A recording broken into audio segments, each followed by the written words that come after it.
In this video, we will analyze how Ukraine has started establishing a logistics lockdown against the Russian rear. Here, Ukraine prepares to launch the second stage of what its officials are now openly calling a full-scale logistics lockdown. The Ukrainian command is now moving beyond disruption, preparing to strangle Russia's entire war machine through a logistics blockade on an unprecedented scale.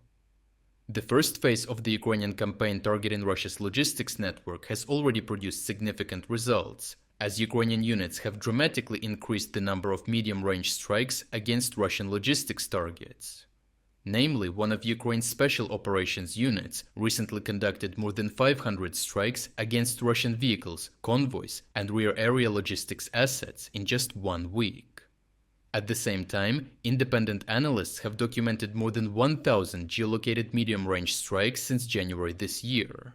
Importantly, these last figures include only visually verified attacks, already averaging over 100 confirmed strikes every week, while the true number is substantially higher, reflecting a massive expansion of Ukrainian strike capabilities operating deep behind the front.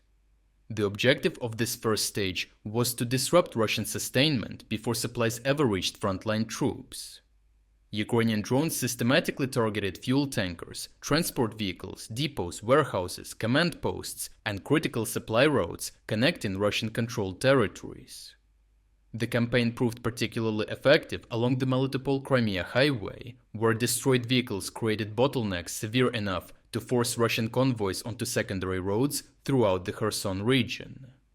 Russian military bloggers increasingly reported logistical difficulties, while occupied areas experienced growing fuel rationing and supply disruptions.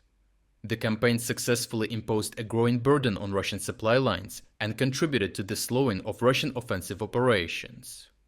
Now Ukraine is preparing the second stage of the campaign, aiming to expand the strike volume and to create visible effects directly on the battlefield. The goal is no longer merely to damage enemy logistics, but to push the Russian army towards systemic failure. To achieve this, Ukraine intends to concentrate attacks against the major corridors connecting Crimea, Melitopol, Mariupol, Donetsk, and key rear logistics hubs.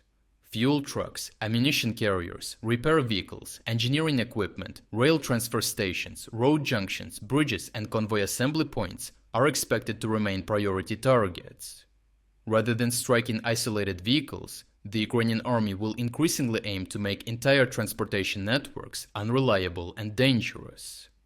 The second stage will be supported by an initial allocation of approximately $112 million directly to frontline units, while additionally launching a centralized campaign to produce and acquire large quantities of medium-range strike drones for the army. The goal is unprecedented industrial-scale production, capable of dramatically increasing both the number and persistence of Ukrainian attacks. After using real battlefield data from the first stage of the campaign to improve them, new generations of AI-assisted drones, such as Hornet, Bulava, Ram-X FP1 and FP2 platforms, are expected to form the backbone of the campaign. Operationally, Ukraine is building a self-sustaining strike cycle in which its reconnaissance drones locate targets, strike drones destroy air defenses and electronic warfare systems, and follow-up waves attack convoys, depots, command posts, and repair facilities. As routes become more dangerous, Russian traffic is forced onto fewer roads, making movements increasingly predictable and easier to target.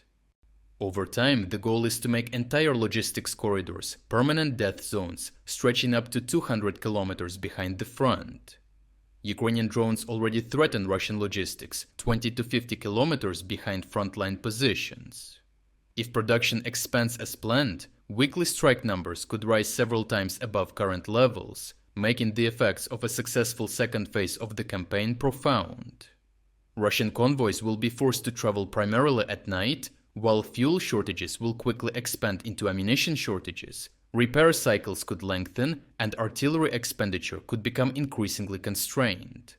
Overall, Ukraine's logistics lockdown campaign has already weakened Russia's offensive capabilities during its first phase by disrupting supply routes, destroying transport assets, and forcing costly adaptations. The second phase seeks to go much further by transforming disruption into a comprehensive operational blockade. If successful, Russian frontline formations could find themselves increasingly isolated, undersupplied, and unable to sustain large-scale offensive operations, creating exactly the kind of vulnerabilities Ukraine hopes to exploit through future counterattacks and localized breakthroughs. To watch uncensored combat footage that we used in this report, check out our interactive news map. Here we are unrestricted by the YouTube policies and can finally show you the full uncut version of what really happened.